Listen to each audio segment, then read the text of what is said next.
Sniping and the role of the sniper has long been a subject of myth and misunderstanding.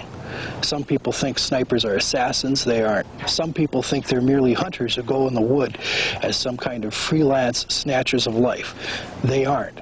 Snipers are superb marksmen, master tacticians, and superb practitioners of fieldcraft. And indeed, these are the three component skills that must be mastered in order to be a sniper: tactics, marksmanship, and fieldcraft. If a sniper is deficient in any one of three, he cannot execute his mission, whether law enforcement or military. Think of sniping as a three-legged stool. If any one of these three legs is shorter than the other, the whole stool will be out of kilter. It's equally true for a sniper. Therefore, we're going to teach you what a sniper must know about all three skill areas: marksmanship, fieldcraft, and tactics. This is a state-of-the-art sniper rifle, the Robar SR90. It's a .308 caliber, has a Remington refined action, which Robar took a standard Remington action and tightened it up. The locking lugs have been lapped so that it closes much more consistently and smoothly than would an off-the-shelf sporting rifle.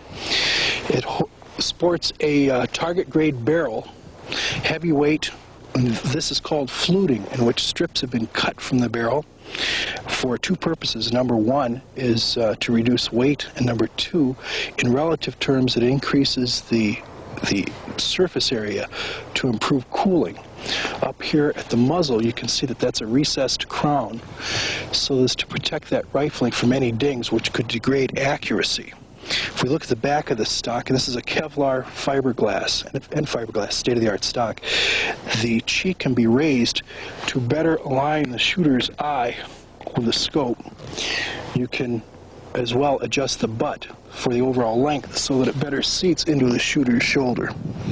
And of course, you want to achieve about 3 inches eye relief. The optic on this is a Leupold Ultra Mark IV 16 power Butler Creek scope caps to protect those excellent lenses. It is adjustable by quarter minute of angle increments for elevation. Here, windage is adjustable by 1 minute of angle. And over here is an important knob, focus. By focusing specifically on the target you're about to engage, you reduce even the slightest possibility of parallax. The trigger is about 3 pounds, which is pretty typical for a sniper rifle, and it's a very smooth, refined, polished trigger. Very nice let-off. If you look the way I put my hand on that grip, there's a slight swelling in the pistol grip to reduce the likelihood that you might wrap your finger around it. Remember, for sniper level marksmanship, you want just the bare tip of that finger to be engaging the trigger, and you don't want to be pulling it other than straight back. Now the bipod, this one is equipped with a Parker Hale, which is an excellent bipod, probably about the best made, but as well, many sniper rifles come with the Harris bipod. It's less expensive, very popular. It attaches to the front swivel stud of a high-powered rifle. This is the bipod that is probably used by most police agencies in the United States, and it comes as an extra piece of gear with the M24 sniping system. This sniper rifle fires match-grade ammunition, and only match-grade ammunition should be fired with a sniper rifle. This is 308 168 grain Federal match. A sniper team is outfitted with quite a variety of equipment. While much of it is certainly needed in the field, when you look at what's really critical, what's actually mission essential, it breaks down into 3 different groups: weapons, optics, and communications gear. For weapons, in addition to personal sidearms for self-defense, a sniper team obviously has a sniper rifle. In this case, it's an SR90 Robar. Here we have an SSG made by Steyr.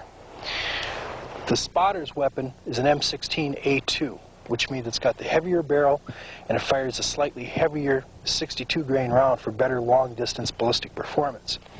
The only addition here could be an M203 grenade launcher to this weapon so that it could fire 40mm smoke and HE to perhaps mask an enemy, prevent him from observing you, cover or withdrawal, etc. In the area of communications, here we have a handy talkie Motorola, very typical of what law enforcement uses today, as well as special operations units. What's unusual about this radio is it has a micro switch, a push-to-talk for just an index finger for the non-shooting hand of a sniper.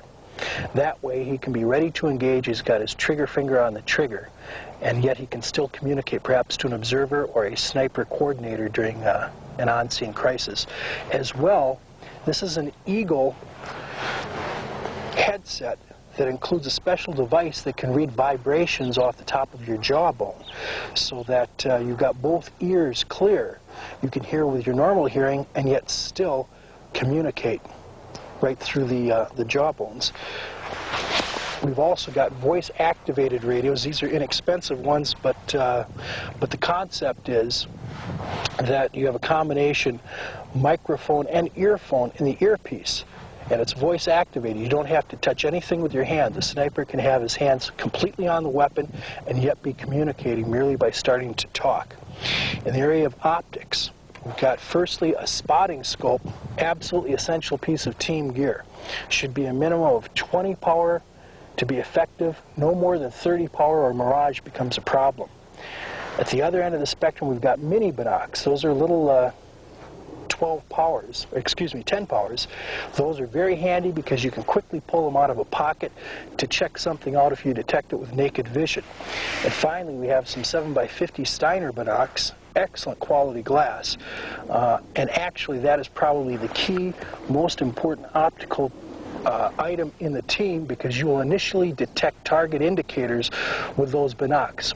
Probably 70% of your surveilling with optics will be with binoculars. And lastly, I have an optical rangefinder there. The team also could have a laser rangefinder, especially when you get to shooting beyond 500 yards. Mere rule of thumb techniques become less and less accurate. You need something more reliable. Now, if you want to divide up the duties within the sniper team, the spotter, and I'm going to bounce back and forth on these, he observes and adjusts the fire, and of course, meanwhile, it's the sniper who's engaging targets. The spotter leads in the march. That's when they're going generally cross-country, because he's got that M16. And if you should unexpectedly encounter the enemy, he can put out a lot of lead fast. Versus this bolt-action rifle, it's not very good defensively. But when you're stalking, that's when the sniper leads, because he's going to be able to select the best hide, being the first one to go over a piece of terrain.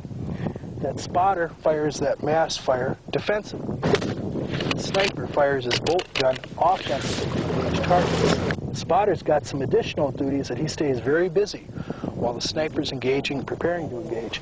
He operates the radio. He's prepared to back up a shot if necessary. This can be critical during a hostage rescue where there's no room for missing. He times wind gusts. Remember, that sniper cannot take his eye away from the scope to start estimating when there's a calm that he can fire through. Finally, he draws up the range card. Both of them, of course, estimate range. Two heads are better than one. They average the differences, and they're probably more accurate. They construct the hide together, and they search for targets. Most of their time in the field is actually spent searching for targets rather than engaging them. And here's an important distinction. Right now, I am the sniper. But after about an hour, looking through this scope, maintaining all that stress, the pressure, being ready to engage, my efficiency starts to decline. Same thing with that spotter. He's been intensely surveilling. About every hour, we rotate weapons, and when we do, he becomes the sniper, and I am now the spotter. This is especially true for military. For law enforcement, the only difference would be we'd probably both have bolt-action guns, because you would not want to dare swap a weapon, especially when there are civilian lives on the line. You would not want to swap a weapon and trust someone else's zero. It's not just liability, it's practical policy.